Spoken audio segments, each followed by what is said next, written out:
Je bénis le nom de l'Éternel parce qu'il est grand, il est digne de louange, d'adoration. Il m'a fait du bien ce matin.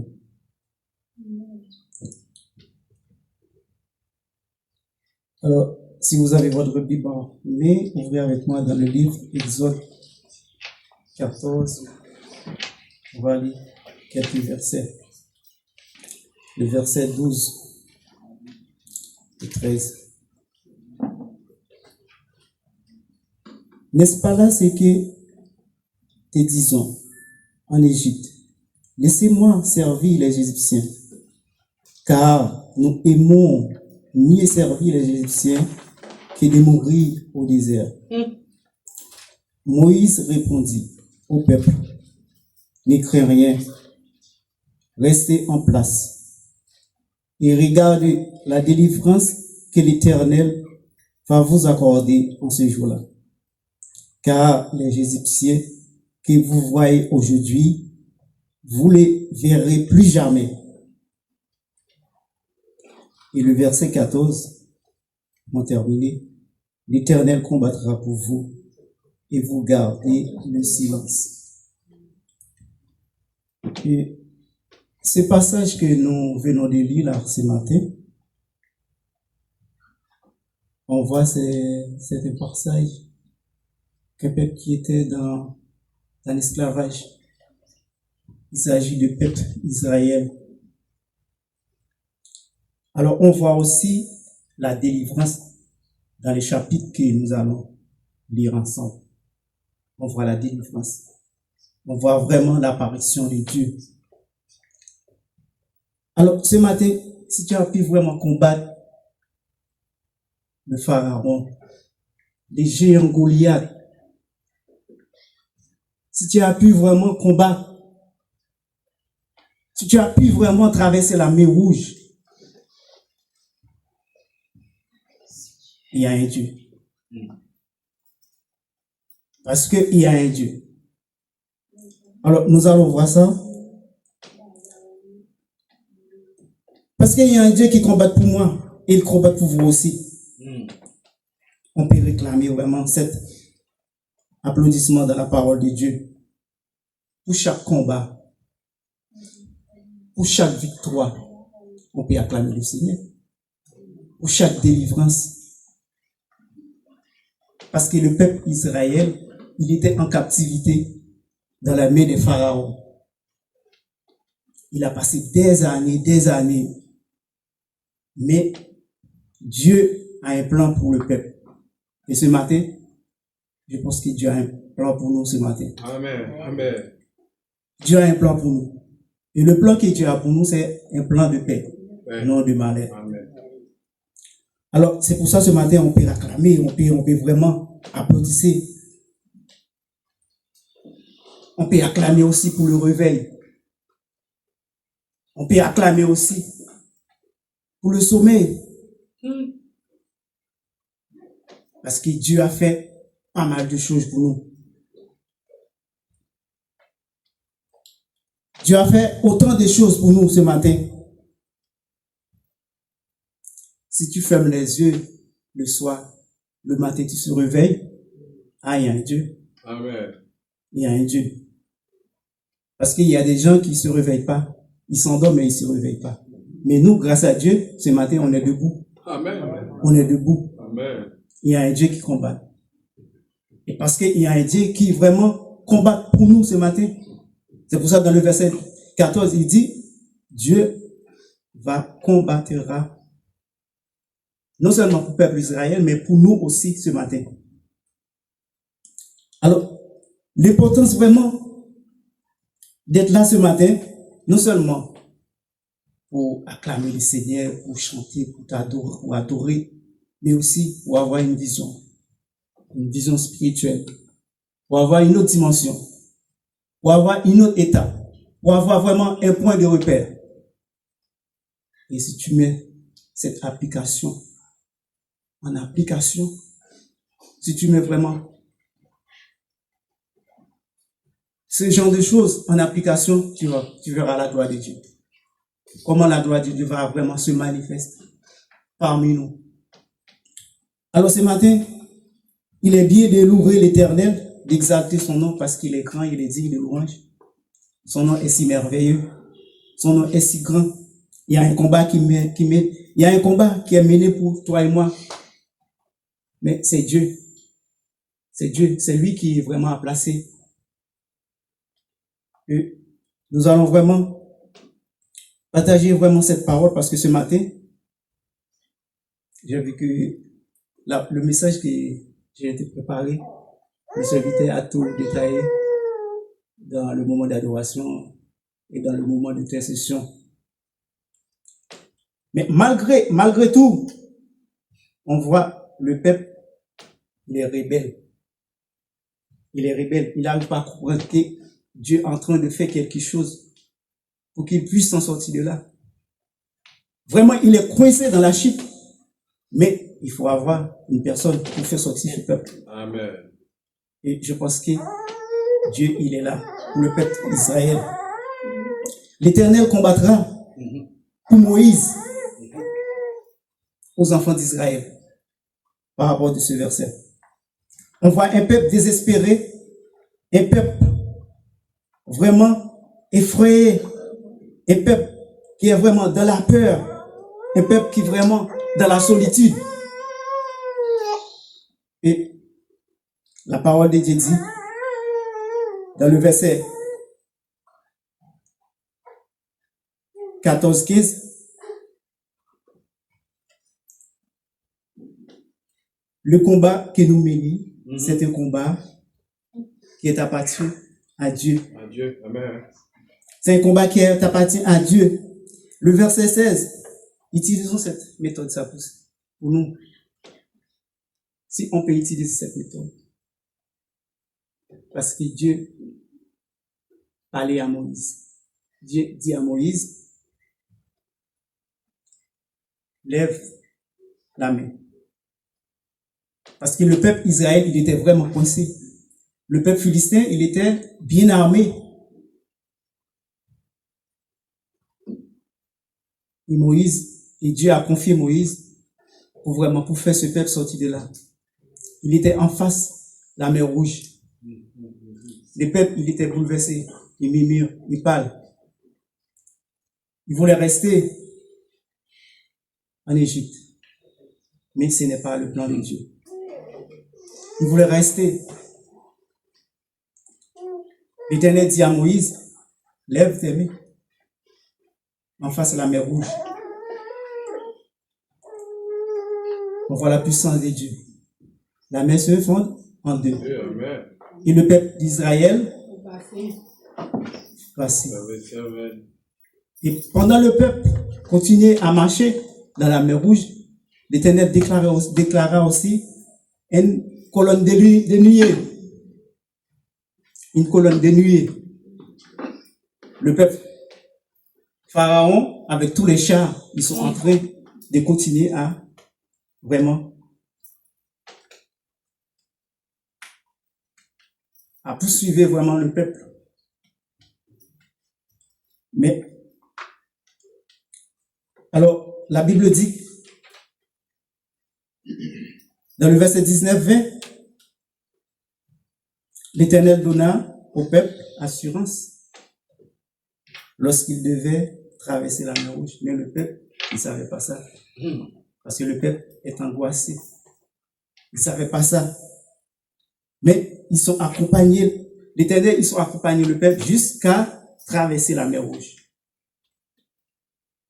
Et la Bible dit, dans Ésaïe 14, 29, 31, il donne la force à celui qui est fatigué. Il donne la force à celui qui est fatigué parce que le peuple, c'est un peuple qui était fatigué.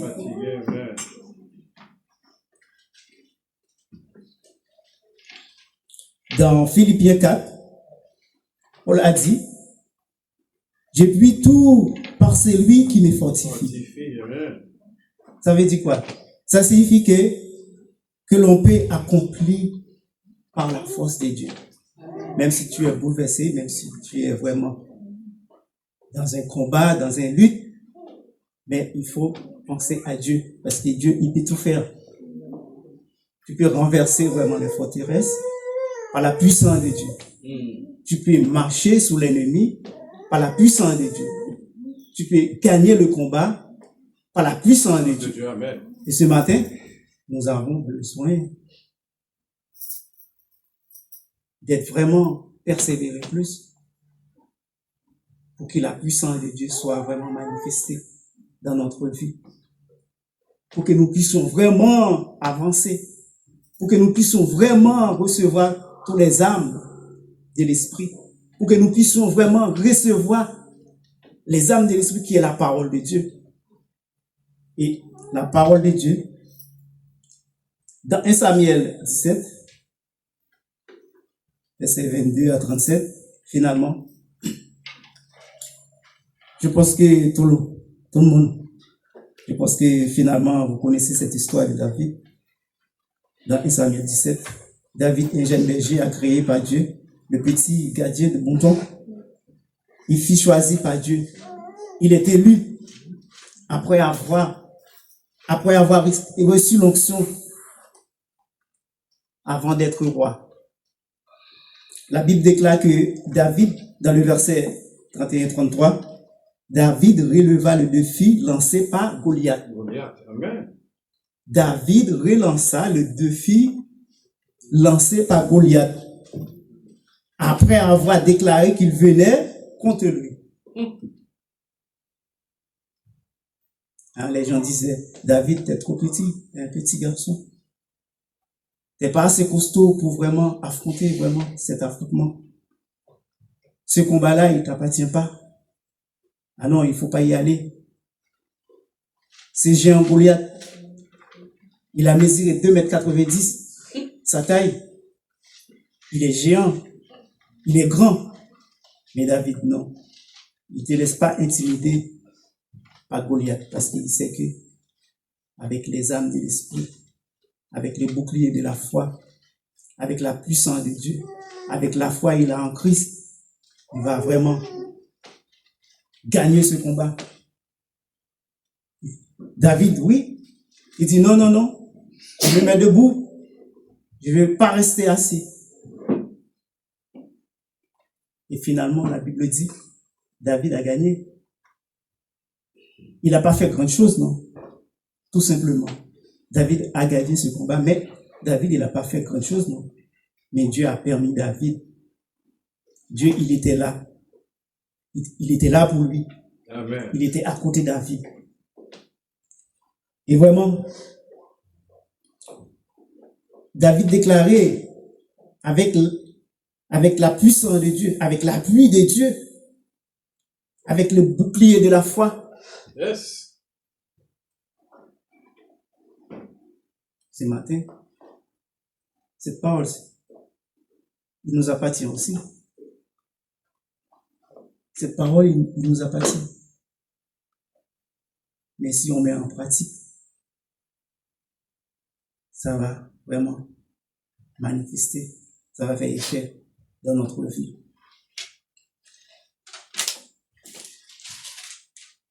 Alors, il est revêtu des âmes de Dieu. Il est revêtu des âmes de Dieu. Mais Dieu, il est tout puissant. Dans Lamentation 3, verset 22, 26, ils sont dit, la bonté de l'Éternel ne sont pas, la bonté de l'Éternel ne sont pas épuisées, ses compassions ne sont pas à leur terme. Tu vois? Tu as un plan, et franchement, elle se renouvelle chaque matin. Ok, ta fidélité est grande. Toute la gloire, toute l'adoration, la louange est appartie à Dieu parce qu'il est si merveilleux. Il est puissant. Il est digne de gloire. Il est un Dieu. Il est un Père responsable. Il est un Dieu qui surveille. Il est un Dieu vraiment qui tient sa promesse. Il est un Dieu vraiment qui prend vraiment en considération Et ce matin, on doit faire face à Dieu. Dans l'adoration, la louange. Il est digne de gloire, digne de louange. Pour toi, toutes sont à le Seigneur. Pour toi, tout, excusez-moi, de toi, Seigneur, sont toutes choses est à toi. Et pour toi, sont toutes choses aussi est à toi. Il est dit, il mérite de gloire. Alors ce matin, jour et nuit, nuit et jour, un parfum de bonne odeur doit vraiment sortir dans notre bouche pour adorer, pour louer le Seigneur. Jour et nuit, un parfum s'élève. Nuit et jour, un parfum s'élève. Un parfum de délivrance, un parfum d'assurance, un parfum de réconciliation, un parfum vraiment, un parfum d'onction aussi. Parce que dans la parole de Dieu, il y a tout. Et vraiment, c'est ce que Dieu a mis dans nos bouches. C'est des paroles puissantes. C'est des paroles de gloire. C'est des paroles de révélation. C'est ce que Dieu a mis dans notre bouche. Nous avons un grand Dieu. Un Dieu qui tient de sa promesse. Un Dieu qui veille sur nous. Et après tout ça, après la délivrance, tu dois avoir un chant sous tes lèvres. David avait un chant qui s'élève. Moïse avait un chant. Dans le chapitre 15, Moïse avait chanté un chant après la délivrance. Shadrach, Meshach, Abednego avait un chant dans la fournaise ardente. Daniel, dans la fosse au lion, il avait un chant. Amen. Anne avait un chant. Amen. Job avait un chant. Je pense que chacun de nous là, on a un chant aussi. Un chant de délivrance. Après la délivrance, on fait quelque chose quand même. Soit tu intercèdes, soit tu cries, soit tu chantes. Ouais, après la délivrance, il y a quelque chose quand même. Et ce matin, Dieu a fait grâce, il nous a permis vraiment d'être là. On peut vraiment louer Dieu pour ce qu'il a fait. Et on voit qu'Adam, il a reçu quoi? Adam a reçu la parole de Dieu. La domination sur toutes choses. Mais nous, on a reçu le Saint-Esprit par le sang de Jésus.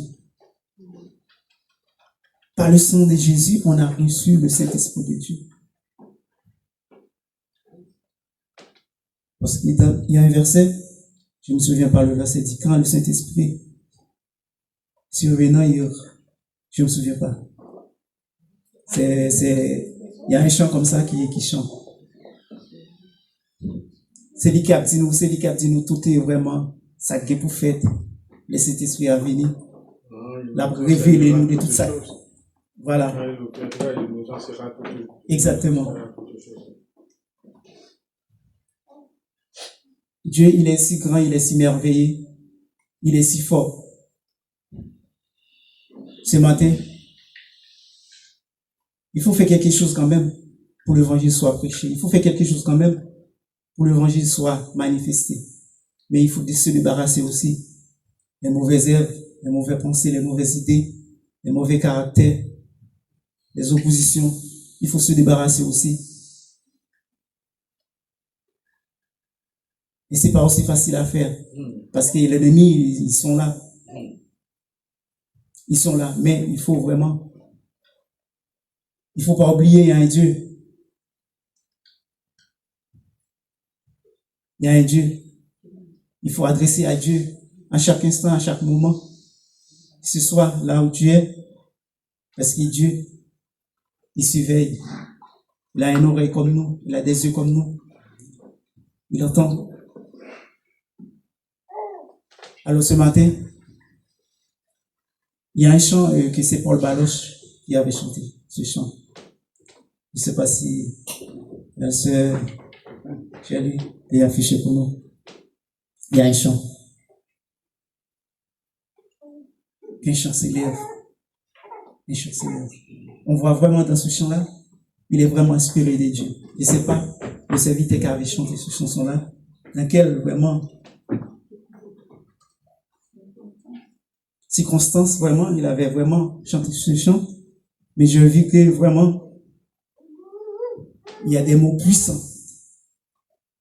Il y a des mots qui vraiment si forts.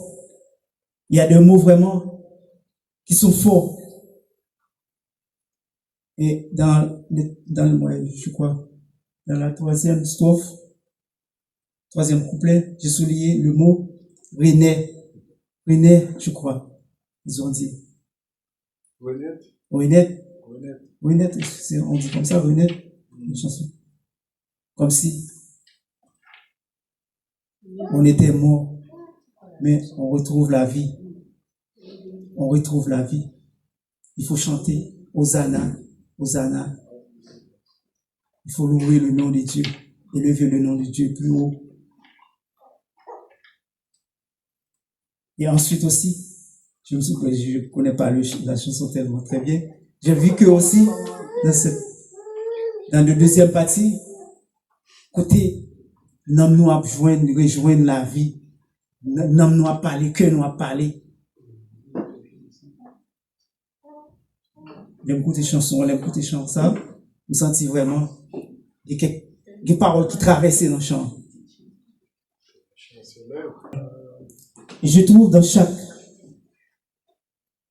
phrase, ça veut dire quelque chose quand même, si on fait des analyses, selon la puissance de Dieu. Parce qu'il y a des phrases, il y a des mots qui sont si forts vraiment, qui sont agréables. Et ce matin, j'aimerais bien qu'on vraiment fasse vraiment attention avec la présence de Dieu, avec la puissance de Dieu. Parce que Dieu, il est si grand, il est digne. Ce matin, David avait un chant. Moïse avait un chant. Moi aussi, j'ai un chant. Vous aussi, je pense que vous avez un chant aussi, après une délivrance. Et Dieu a fait grâce dans notre vie. Si on est là ce matin, c'est parce que Dieu a voulu.